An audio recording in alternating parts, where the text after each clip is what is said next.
한류가 전 세계를 압도하고 있다. 한류가 유럽 곳곳을 싹쓸이했다. 이 말은 우리의 착각입니다.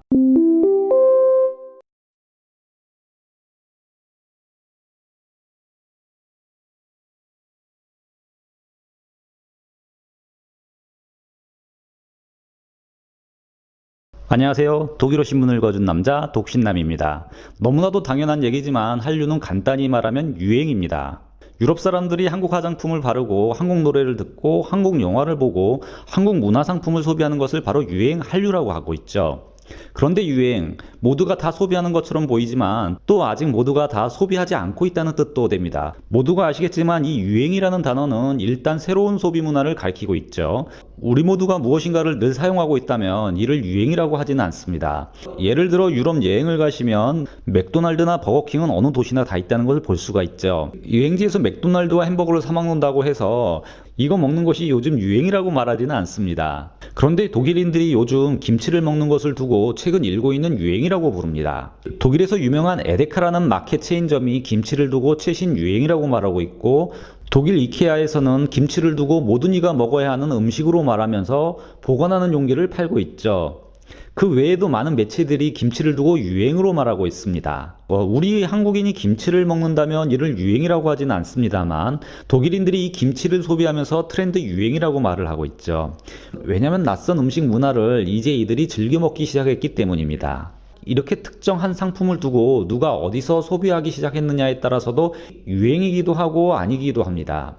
즉 유행이라는 단어는 이제 새롭게 시작한다라는 뜻이 내포되어 있습니다. 상품의 라이프 사이클 생명 주기로 보면 유행이라고 말할 때는 대체로 도입기나 성장기를 두고 얘기하게 됩니다. 그리고 여기에 우리의 착각이 있을 수 있습니다. 우리가 한류에 관한 영상을 들을 때 아주 조심해야 되는 부분이 여기에 있죠.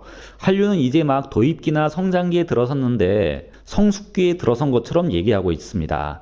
바로 한류가 주류인 것처럼 생각을 하고 있을 수 있다는 얘기입니다. 이를 좀 더 구체적으로 말씀을 드리기 위해 정말 생뚱맞은 다른 분야로 가보겠습니다. 우리는 지금의 시대를 가리켜 4차 산업혁명 시대라고 부릅니다. 4차 산업혁명 시대의 핵심은 디지털화에 있죠.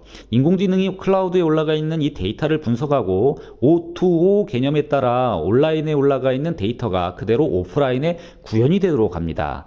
좀 어렵죠. 좀 더 쉽게 구체적으로 설명을 드리면 식당에서는 인공지능이 온라인에 올라와 있는 데이터를 기반으로 소비자의 패턴을 미리 파악해서 자동으로 식자재 주문을 넣고 이것이 또 자동으로 들어온 자율주행 로봇 등으로 딜리버리를 해주고, 부엌에서는 반복적이고 단순한 요리는 로봇가 합니다. 사람은 창의적인 부분, 요리의 가장 중요한 일부분만을 맡게 되죠. 즉 로봇에게 모든 노동을 맡기고 우리는 창조하는 일에만 몰두하게 됩니다. 이런 현상이 자동차 제조 공장에도 신발 공장에서도 일어나게 되죠. 그리고 공장 설계와 운영은 게임을 하듯 태블릿 PC에서 하게 됩니다. 이런 삶의 모습이 4차 산업혁명의 모습입니다. 그런데 우린 이런 시대를 살아가고 있을까요? 전혀 아니죠. 여전히 우리는 3차 산업혁명 시대를 살아가고 있습니다.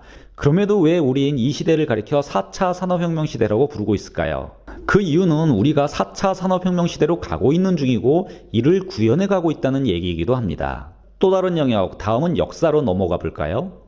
짐이 곧 국가다라는 말로 유명한 프랑스의 국왕 루이 14세는 절대주의 국가의 상징입니다. 절대주의란 군주가 절대적인 권한을 행사하는 국가의 형태를 말합니다.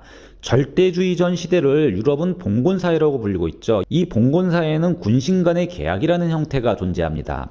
그러나 나라의 규모가 커지고 상업 등의 발달로 사회가 복잡해지면서 국가의 새로운 역할이 필요하게 되었는데요. 이런 해결책이 절대군주로 나타나게 됩니다. 그런데 루이 14세 시대가 오기까지 샤를 7세가 이미 관료제를 정비하고 재정을 개혁하게 되죠.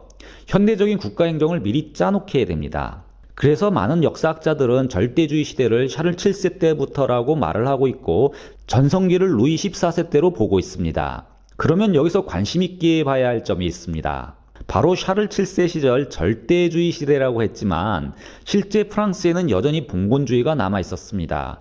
그리고 루이 14세 시절 유럽의 절대주의 전성기 시대라고 불렀지만 여전히 독일 등 유럽 곳곳에 봉건주의가 남아 있었죠. 후대 사람들이 절대주의라고 불렀던 그 시절 오히려 대다수 유럽의 사회 문화는 봉건주의에 더 가까웠다는 점입니다. 그럼 왜 봉건주의 시대에 살고 있으면서 후대 역사학자들은 이 시기를 절대주의 왕정시대라고 불렀을까요? 바로 절대주의라는 말은 절대주의가 이제 시작이 되었다라는 뜻이기 때문입니다. 결국 절대주의를 향해 가고 있다는 뜻이었죠. 이렇게 산업, 역사, 그리고 김치나 한류 문화, 상품 등 영역은 다르지만 우리가 어떤 트렌드를 얘기한다는 것은 이제 그 트렌드가 시작이 되었다는 얘기이고 완성을 위해 진행 중이라는 뜻입니다. 이 말인즉 한류는 아직까지도 유럽 및 현지에서 주류가 아니라는 얘기이기도 합니다. 그런데 우리는 한류에 관한 영상을 듣다가 너무 성급히 한류가 대부분의 외국 현지인들에게 사랑을 받고 있다는 것으로 착각하고 있습니다. 그래서 많은 시청자분들이 이를 두고 국뽕이라고 지적하는 이유가 바로 무의식적으로 이런 모습을 우리가 판단하고 있기 때문이죠. 한류가 정말 큰 인기를 끌고 있다, 이런 영상이 나올 때마다 많은 분들이 한류가 정말 있는지 모르겠다, 그리고 많은 유럽 언론들이 한류에 대해 얘기를 하고 있지만 유럽에 거주하시는 분들은 한류 그런 거 못 느끼겠다는 분들도 많으시죠. 이는 당연합니다. 바로 유행이기 때문에 그렇습니다. 유행이라는 또 다른 의미는 한류가 현지인들의 라이프 스타일에 일반화되어가는 과정이라는 뜻이기도 합니다. 이렇게 움직이는 트렌드를 외신들은 미리 읽고 새로운 소식에 담아내고 있는 겁니다. 여기서 우리가 한류를 소비하고 있는 일부 현지인들만 보고 유럽에 사는 모든 사람들이 한류에 환호한다, 이런 식으로 믿거나 말하는 것은 논리의 오류를 범하고 있는 겁니다. 왜냐하면 유행이라는 단어를 사용할 때는 일반화되는 과정을 설명하는 것이기 때문에 이 말을 뒤집어서 얘기하면 아직 일반화되지 않았다는 뜻도 되는 것이죠. 이런 유행의 개념은 역사, 문화, 산업 등 모두에게 적용이 되는 논리적 구조입니다.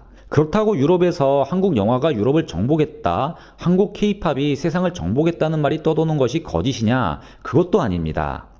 문제는 누가 이런 말을 했냐는 것이죠. 만약 이를 우리가 얘기했다면 정말 많은 표본을 가지고 얘기를 해야 합니다. 유럽인들의 삶의 한 부분만 보고 한국인들이 한류가 유럽을 정복했다고 말하려면 적어도 이런 모습을 보이고 있는 충분한 샘플이 있어야 할 겁니다. 그렇지 않으면 통계의 함정에 빠지기 때문이죠. 한류에 대해 판단을 할 때 한 사건을 두고 해석을 하고 한류가 세상을 정복했다고 결론을 내리고 있다면 결론을 유추할 수 있는 표본이 너무 작은데라는 의구심을 가져야 합니다. 그러나 케이팝이 세상을 정복했다는 말이 현지 언론이 주장한다면 얘기는 다르죠. 실제 그 자체로 그런 말이 돌고 있다는 증거이기 때문입니다. 이는 우리의 주장이 아니라 팩트죠. 또한 한류의 저력을 유추할 수 있는 기사라면 어떨까요? 예를 들어 어제 독일 브라보라는 매체는 방탄소년단 RM이 왜 운전면허증이 없는지 다루었고요. BTS의 지민이 어떤 영화를 좋아하는지를 기사화했습니다. 이런 현상이 나오고 있는 이유는 방탄소년단에 대한 뉴스 소비가 많기 때문이죠. 이는 독일에서도 방탄소년단의 팬층이 얼마나 두터운지 얘기해주고 있는 단적인 증거입니다. 그렇다면 주류도 아닌데 외신들이 왜 이렇게 호들갑을 떨며 기사를 만들고 있는 것일까요? 이게 단지 과장일까요? 전혀 아닙니다. 왜냐하면 한류의 확장성이 확인이 되었기 때문에 외신들도 한류에 대해 집중 보도하고 있습니다. 역사에서 절대주의가 한 시대를 거스를 수 없는 시대의 트렌드였고 이제 4차 산업혁명이 후퇴할 수 없는 것처럼 한류도 엄청난 확장성을 가지고 있습니다. 바로 혁신, 다양성, 새로운 장르 등 그 분야를 리드해 갈 수 있는 키워드들이 외신에 많이 등장하고 있죠. 이 모두 한류의 확장성을 가리키는 단어들입니다. 그러나 이런 단어는 다시 말해 한류가 아직 주류가 아니라는 얘기도 됩니다. 즉 우리가 한류를 얘기할 때 이런 맥락에서 한류에 관해 평가해야 옳죠. 제가 특히 한류에 관해 영상을 많이 올려드리고 있는데요. 객관성을 유지하기 위해 독일어 신문이 말하는 한류에 대해 설명을 드려보고 있습니다만 그렇다고 한류가 정말 세상을 정복하고 있는 것도 아니고 주류가 아니라는 점도 기억해 주시면 감사하겠습니다. 지금까지 독일어 신문을 읽어준 남자 독신남이었습니다.